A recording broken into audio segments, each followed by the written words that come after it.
નમસ્કાર વિદ્યાર્થી મિત્રો, આલ્ફા વિદ્યા સંકુલ વતી આપ સર્વેનું હાર્દિક સ્વાગત છે। વિદ્યાર્થી મિત્રો, આપણે પેપર સેટની અંદર આગળનો પ્રશ્ન જે તૈયાર કરવાના છીએ એ છે વનસ્પતિના આવર્તનના પ્રકારો વર્ણવો। વિદ્યાર્થી મિત્રો, આ જે પ્રશ્ન છે એ તમને 3 માર્ક્સની અંદર પૂછાઈ શકે છે। હવે આ પ્રશ્ન કયા ચેપ્ટરનો છે? તો કે પ્રશ્ન છે ચેપ્ટર નંબર 6 નિયંત્રણ અને સંકલન। આ ચેપ્ટર તમારી બોર્ડની એક્ઝામની અંદર 6 માર્ક્સની અંદર પૂછાશે। હવે આ 6 માર્ક્સની અંદર કઈ રીતે એનો ગુણભાર સેટઅપ કરેલો છે? તો કે પેટર્ન પ્રમાણે એક 3 માર્કનો પ્રશ્ન હશે, એક જોડકું યાની કે એની અંદર 2 પ્રશ્નો હશે અને એક હેતુલક્ષી હશે 1 માર્કનો। ઓકે, આ રીતની કંઈક પેટર્ન છે, જેમાંથી આ 3 માર્કનો એક અતિ અગત્યનો અને આઈએમપી પ્રશ્ન છે જે આપણે અત્યારે તૈયાર કરી રહ્યા છીએ। ઓકે, તો સૌપ્રથમ પ્રશ્ન સમજતા પહેલા મને એ ખબર હોવી જોઈએ કે આ આવર્તન શું છે, કારણ કે આપણે સમજવાનું છે વનસ્પતિના આવર્તનના પ્રકારો। હમણાં તમને એક મસ્ત મજાની શોર્ટ ટ્રીક આપીને સમજાવી દઉં, પણ પહેલા મને ખબર હોવી જોઈએ કે આવર્તન એટલે શું। તો વનસ્પતિ શું કરે છે? તો કે આપણે જેમ હલનચલન કરીએ છીએ, આપણે જેમ દોડીએ છીએ અને હલનચલન કરીએ છીએ, આવું જ હલનચલન વનસ્પતિ પણ કરશે, પણ પોતાના પ્રતિચાર પ્રત્યે સદિશીય હલનચલન કરશે। કેવું હલનચલન કરશે? તો કે સદિશીય। કોના પ્રત્યે?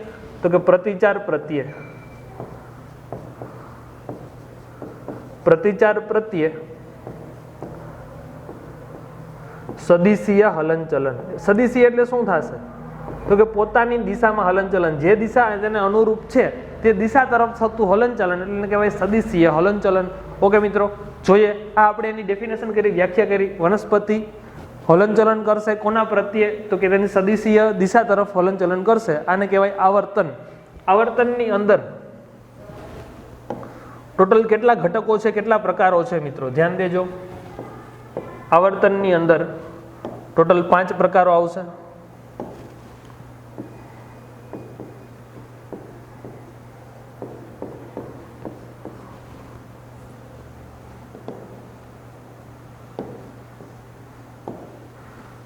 એની અંદર આપણે એક શોર્ટ ટ્રીક દ્વારા યાદ રાખવાનું છે।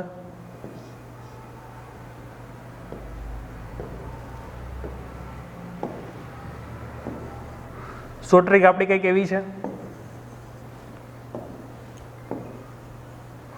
પ્રભુ, જલ, રસ, સ્પર્શ। મિત્રો, પ્રભુને અર્પણ કરવાનું છે। શું અર્પણ કરવાનું છે? તો કે જલ, રસ અને સ્પર્શ। પ્રભુ, જલ, રસ, સ્પર્શ। પ્રભુને આપણે અર્પણ કરશું। શું અર્પણ કરશું? જલ, રસ, સ્પર્શ। આ શું થઈ ગયું? તો કે આ આપણી છે મસ્ત મજાની શોર્ટ ટ્રીક। આ શોર્ટ ટ્રીકના આધારે આપણે શું શીખવાના છીએ? આવર્તનના પ્રકારો। એનો મતલબ કે અહીંયા જે મેં લખ્યા છે ને આવર્તનના પ્રકારો છે। સાહેબ, આ તો તમે ખાલી શોર્ટમાં લખ્યા, અમારે આને કેમ લખવા? તો તમારે આ રીતે પહેલા યાદ રાખવાના છે, ત્યારબાદ શું કરવાનું છે? તો કે આ જ બધા પ્રકારોને વ્યવસ્થિત અને વિસ્તૃત વર્ણન કરવાના છે। પ્ર એટલે થશે પ્રકાશાનુવર્તન। પ્ર એટલે શું થશે? પ્રકાશાનુવર્તન। ભૂ એટલે થશે ભૂ આવર્તન। ભૂ એટલે થશે ભૂ આવર્તન। જલ એટલે થશે જલાવર્તન। રસ એટલે થશે રસાયણાનું વર્તન અને સ્પર્શ એટલે થશે સ્પર્શાનું વર્તન। તો મિત્રો આ 5 શું છે? તો કે આવર્તનના પ્રકારો છે। હવે આ આવર્તનના પ્રકારો આપણે યાદ કેમ રાખ્યા? તો કે આ શોર્ટ ટ્રીક દ્વારા પ્રભુ, જલ, રસ, સ્પર્શ। મિત્રો, આ પ્રશ્નની અંદર તમને જો આ 5 વસ્તુ આવડે છે તો બાકીનો પ્રશ્ન તો ઓટોમેટિક શીખવાડી દઈશ। ઓકે, કેવી રીતે યાદ રાખ્યું? પ્રભુ, જલ, રસ, સ્પર્શ આપણી શોર્ટ ટ્રીક છે। એના દ્વારા પ્ર એટલે પ્રકાશાનું વર્તન, ભૂ એટલે ભૂ આવર્તન, જલ એટલે જલાવર્તન, રસ એટલે રસાયણાનું વર્તન અને સ્પર્શ એટલે સ્પર્શાનું વર્તન। આવી રીતે આપણે કંઈક આ શોર્ટ ટ્રીક દ્વારા માત્ર આના શું કર્યા છે? તો કે માત્ર આપણે આના પ્રકારો હજી સમજ્યા છે। હવે આની અંદર આપણે એક્સ્ટ્રા લેવલે સમજીએ કે કઈ રીતે આ 5 આવર્તન થાય છે, કેમ થાય છે, આની પ્રક્રિયાઓ, આ બધી ચર્ચાઓ કરીએ। મિત્રો ખાસ ધ્યાન દેજો। શોર્ટ ટ્રીકનો તમારે સ્ક્રીનશોટ લેવો હોય તો લઈ લ્યો છો, પછી આપણે આની અંદર જ નેક્સ્ટ સમજીએ। લઈ લેજો સ્ક્રીનશોટ।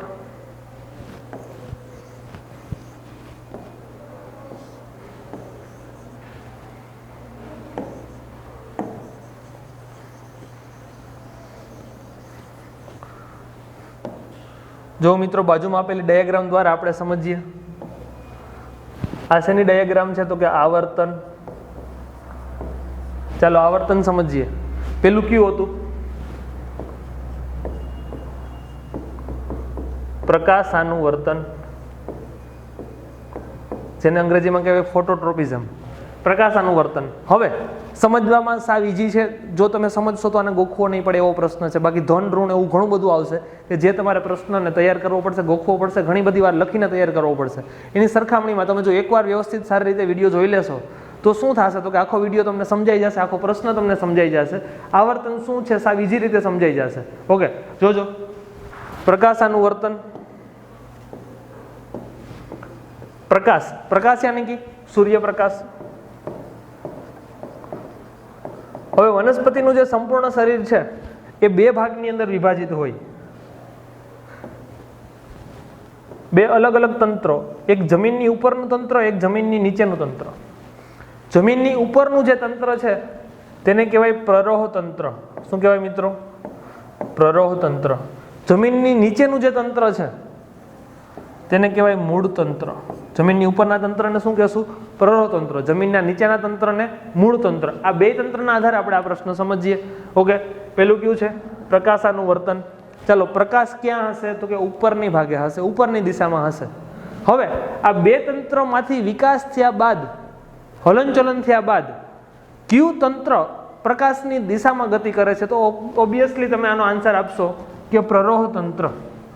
પ્રકાશની દિશામાં, એટલે કે ઉપરની તરફ પ્રકાશની દિશામાં તમે જો ગતિ કરો છો તો એને કહેવાય ધન પ્રકાશાનુવર્તન. એને શું કહેવાય મિત્રો? ધન પ્રકાશાનુવર્તન. અને એની વિરુદ્ધ દિશામાં જાઓ છો તો એને કહેવાય ઋણ દિશા, એને કહેવાય ઋણ પ્રકાશાનુવર્તન. જો સાવ ઈઝી વસ્તુ છે મિત્રો. માની લ્યો કે આ એક આપણું ગ્રાઉન્ડ છે. આ ગ્રાઉન્ડની અંદર અહીંથી તમારી રેસ સ્ટાર્ટ થાય છે, તમારે દોડવાનું છે.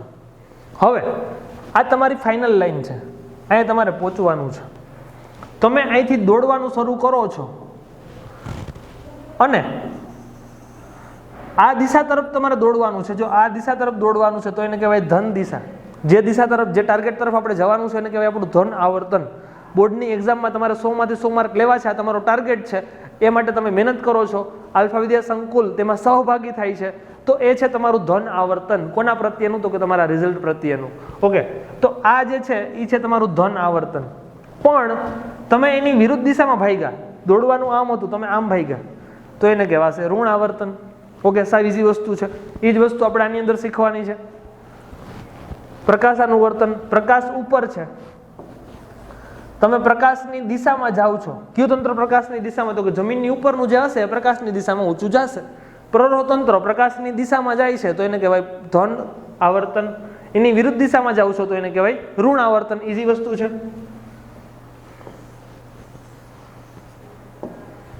ધન આવર્તન કયું તંત્ર થશે?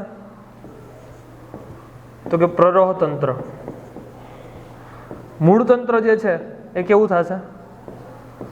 ઋણ પ્રકાશાનુવર્તન. ઓકે, ક્લિયર થયું છે? આ એક પેલો પ્રશ્ન, પ્રકાશાનુવર્તન. એના પછી બીજું,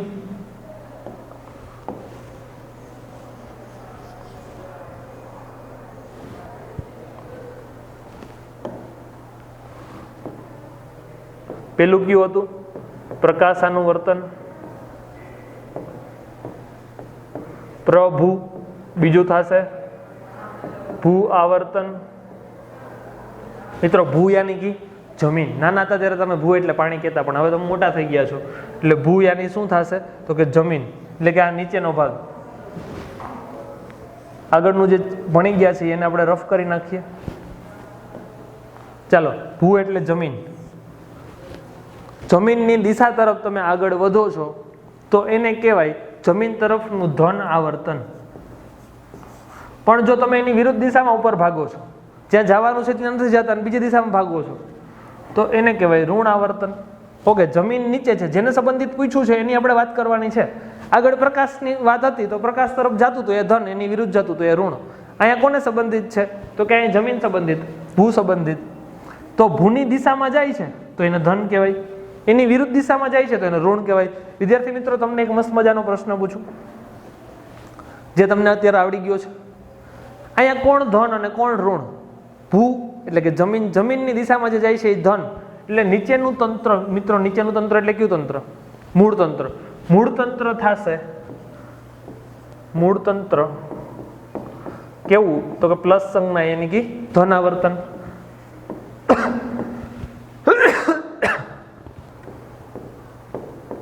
પ્રરોતંત્ર એની વિરુદ્ધ જાય છે. જમીન નીચે છે ને તમે ઊંધા ભાગો છો, એની વિરુદ્ધ જાઓ છો તો એ કેવું થશે? ઋણ આવર્તન. આપણે આનો બીજો પ્રકાર ભણ્યો. પેલો કયો હતો? પ્રકાશાનુવર્તન. બીજો કયો છે? ભૂઆવર્તન.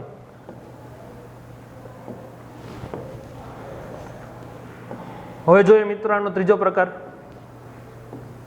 પ્રભુને હવે શું અર્પણ કરવાનું છે? તો જલ, એટલે આવશે જલાવર્તન.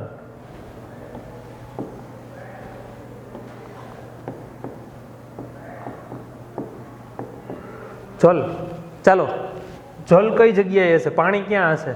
વાતાવરણમાં હશે કે જમીનની અંદર હશે? મિત્રો પાણી હશે જમીનના અંદરના ભાગમાં. આ બધા ભાગમાં પાણી હશે. અહીંયા પાણી છે અને તમે પાણીની દિશામાં જાઓ છો તો એને કહેવાય ધન. જો તમે એની વિરુદ્ધ જાઓ છો તો એને શું કહેવાય? ઋણ. જો આગળ ભણ્યું એ મુજબ જ આ મૂળ તંત્ર, આ પ્રરોતંત્ર. પાણી નીચે છે અને તમે પાણીની દિશામાં એટલે કે ભૂની દિશામાં જાઓ છો તો કહેવાશે ધન આવર્તન. જો તમે એની વિરુદ્ધ જાઓ છો તો એને કહેવાશે ઋણ આવર્તન. ઓકે, અહીંયા કોણ નીચે જાય છે? તો કે મૂળ તંત્ર. જે દિશામાં જવાનું છે એ જ દિશામાં જાય છે તો મૂળ તંત્ર ધન આવર્તન, અને પ્રરોહ તંત્ર કેવું થશે? ઋણ આવર્તન. ઓકે મિત્રો, ક્લિયર થાય છે આખો પ્રશ્ન? હવે આની અંદર હજી આપણે 2 આવર્તન ભણવાના બાકી છે. અત્યારે આપણે 3 આવર્તનની ચર્ચા કરી.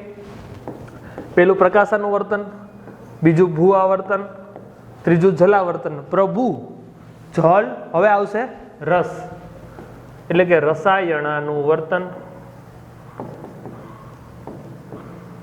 હવે રસાયણની દિશા તરફ ગતિ શું થાય છે? તો કે જો વનસ્પતિ તેના કઈ પ્રજનન ભાગો દ્વારા રસાયણની દિશા તરફ ગતિ કરે છે તો એને કહેવાય ધન આવર્તન. આનું એક મસ્ત મજાનું એક્ઝામ્પલ આપણે શીખીએ, પછી હમણાં આપણે એનું એનિમેશન જોઈને શીખશું. ચાલો, આ શું છે? તો કે વનસ્પતિનો અંડકનો ભાગ છે. આ વચ્ચેનો ભાગ છે એ અંડકનો ભાગ છે, ઉપરનો ભાગ છે એ પરાગાસનનો ભાગ છે. શું થશે? તો કે આ માદા પ્રજનન અંગ છે. અહીંયા નર પ્રજનન અંગમાંથી પરાગરજ આવી. આ પરાગરજ રસાયણની મદદથી ગતિ કરી અને અંડક સુધી પહોંચી. જો આ અંડક તરફ આવે છે તો આને કહેશું ધન, પણ જો એની વિરુદ્ધ જાય છે તો એને આપણે કહેશું ઋણ. જે દિશામાં મારે જવાનું છે ત્યાં હું જાઉં છું તો ધન, એની વિરુદ્ધ જાઉં છું તો ઋણ. આનું હમણાં આપણે એનિમેશન શીખશું. ઓકે, પેલા અંડક તરફ ગતિ થવી જોઈએ. કોની? પરાગરજની. એ દિશા તરફ જ જાઉં છો તો ધન, એની વિરુદ્ધ જાઉં છો તો ઋણ. તો અંડક તરફની ગતિ, આ આપણું એક્ઝામ્પલ છે, એને કહેવાય ધન આવર્તન. જો એની વિરુદ્ધ જાય છે તો ઋણ આવર્તન. ઓકે, આપણે ત્રીજી વાત કરી, ચોથી વાત કરી. કોની વાત કરી? તો કે રસાયણાનુવર્તન. હવે લાસ્ટ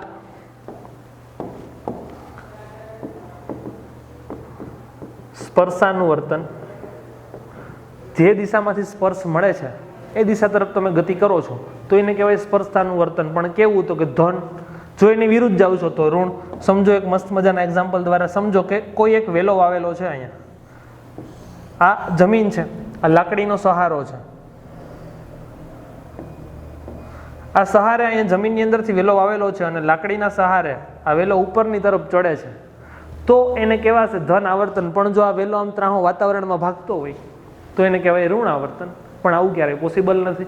એટલે લાસ્ટમાં જે ભણીએ છીએ સ્પર્શાનુવર્તન ને રસાયણાનુવર્તન, આની અંદર ઓલમોસ્ટ બધી વસ્તુ ધન જ થશે, ઋણ કાંઈ આવશે જ નહીં. શા માટે? તો કે અંડક તરફ જ પરાગરજને જવાનું હોય, એનાથી વિરુદ્ધ તો ક્યાંય જતી નથી. સ્પર્શની દિશામાં જ આગળ વધવાનું હોય, એનાથી વિરુદ્ધ તો ક્યાંય જતું નથી. રેડી? આની અંદર આપણું બીજું એક્ઝામ્પલ આવશે વટાણાના સૂત્રાંગો. વટાણાની જે વનસ્પતિ છે એમાં શું થશે? તો કે એના સૂત્રાંગો એને સ્પર્શ કરી અને આગળ વધતા હોય. આની અંદર 1 માર્કમાં પૂછાતો એક મોસ્ટ ટાઈમ PMCQ, લજામણી. લજામણી શું છે? તો કે એવી વનસ્પતિ છે કે તમે એને સ્પર્શ કરો ને તો એ બીજાઈ જાય. તમે પાછો હાથ લઈ લ્યો થોડોક ટાઈમ પછી તો શું થાય? તો કે પાછી ખીલી જાય. જો આ રીતની ખીલેલી લજામણી છે તો આપણે બાવળના જે ઝીણા ઝીણા પર્ણ જોયેલા હોય આ ટાઈપનો લજામણીનો છોડ હોય. આને તમે શું કર્યું? તો કે સ્પર્શ કર્યું. સ્પર્શ કર્યું ને તો એનો આકાર બદલી ગયો, બીજાઈ ગઈ. ઓકે, તો આ કોના આધારે થયું? તો કે એના સ્પર્શના આધારે. આ ભણ્યા આપણે સ્પર્શાનુવર્તન. જોઈએ વિદ્યાર્થી મિત્રો આખો પ્રશ્ન ફરી એકવાર. અતિ અગત્યનો પ્રશ્ન છે, 3 માર્કની અંદર પૂછાય છે અને સાવ ઈઝી રીતે આપણે શીખા છીએ. આમ શીખશો તો જ તમને આવડશે, બાકી આ પ્રશ્ન તમે ગોખી અને કદાચ ગમે એટલી વાર લખશો તો પણ આ ઈઝી રીતે નહીં આવડે. ઓકે, ધ્યાન. પ્રકાશાનું વર્તન, બીજું છે ભૂઆવર્તન, ત્રીજું છે જલાવર્તન, રસાયણનું વર્તન અને સ્પર્શાનું વર્તન. ઉપરના 3 બહુ ઈઝી રીતે તમને આવડી જશે. પ્રકાશની દિશામાં ગતિ કરવી તો એને કહેવાય પ્રકાશાનું વર્તન. પ્રરોહતંત્ર ધન, મૂળતંત્ર ઋણ. ભૂઆવર્તન, ભૂની દિશામાં ગતિ કરો છો તો એને કહેવાય ધન આવર્તન. ભૂની વિરુદ્ધ જાઓ છો તો ઋણ. ભૂઆવર્તનની સરખામણીમાં મૂળતંત્ર કેવું થશે તો કે ધન, પ્રરોહતંત્ર ઋણ. આને બીજું કહી શકાય ગુરુત્વાકર્ષણની દિશા. એવું શા માટે? તો ગુરુત્વાકર્ષણ ઉપરથી ક્યાં લાગે છે? નીચે બાજુ. ઉપરથી નીચે બાજુ લાગે છે ને તમે નીચે જ જાઓ છો તો એને કહેવાય ધન. ગુરુત્વાકર્ષણ ઉપરથી નીચે લાગે છે ને તમે એનાથી ઊંધા જાઓ છો, ઉપર જાઓ છો તો એને કહેવાય ઋણ. ઓકે, ત્રીજું છે જલાવર્તન. જલ એટલે કે પાણી. પાણી ક્યાં છે? નીચે છે. નીચે તરફ તમે જાઓ છો તો ધન, એની વિરુદ્ધ જાઓ છો તો ઋણ. રસાયણની દિશામાં જાઓ છો તો ધન, એની વિરુદ્ધ જાઓ છો તો ઋણ. સ્પર્શની દિશામાં જાઓ છો તો ધન, એની વિરુદ્ધ જાઓ છો તો ઋણ. હવે અહીંયા આપણે એક એનિમેશન દ્વારા નાની એવી 3-4 સેકન્ડની ક્લિપ દ્વારા સમજવાનું છે. એની અંદર કઈ રીતે રસાયણનું વર્તન થાય છે પુષ્પની અંદર. ઓકે, ખાસ ધ્યાન દેજો મિત્રો.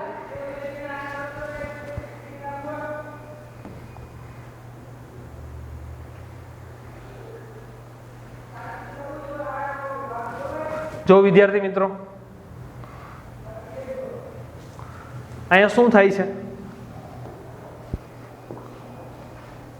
તો કે અંદરનો ભાગ એમાંથી શું કર્યું તો કે પુકેસરનો ભાગ જે છે એને કાઢ્યો અને હવે પરાગનયનની પ્રક્રિયા થાય છે. પરાગરજ ગ્રહણ કરી. હવે આ પરાગરજ જે છે એનું અહીં સ્થાપન થયું પરાગાસન પર. પરાગાસન પર સ્થાપન થઈ અને પરાગરજને અહીં નીચે અંડક સુધી પહોંચવાનું છે. હવે પરાગરજ અહીંયા ઉપરના ભાગેથી ધીરે ધીરે કરતા જો અહીંયા અંડક સુધી પહોંચે છે તો આને કહેવાય ધન આવર્તન. જો નથી પહોંચતું તો આને કહેવાય ઋણ આવર્તન. તો આ રીતે શું થયું છે તો કે આખું આવર્તન આપણે સમજ્યા અને આ એનિમેશન દ્વારા તમને ખ્યાલ આવ્યો કે આવર્તન કઈ રીતે થાય છે.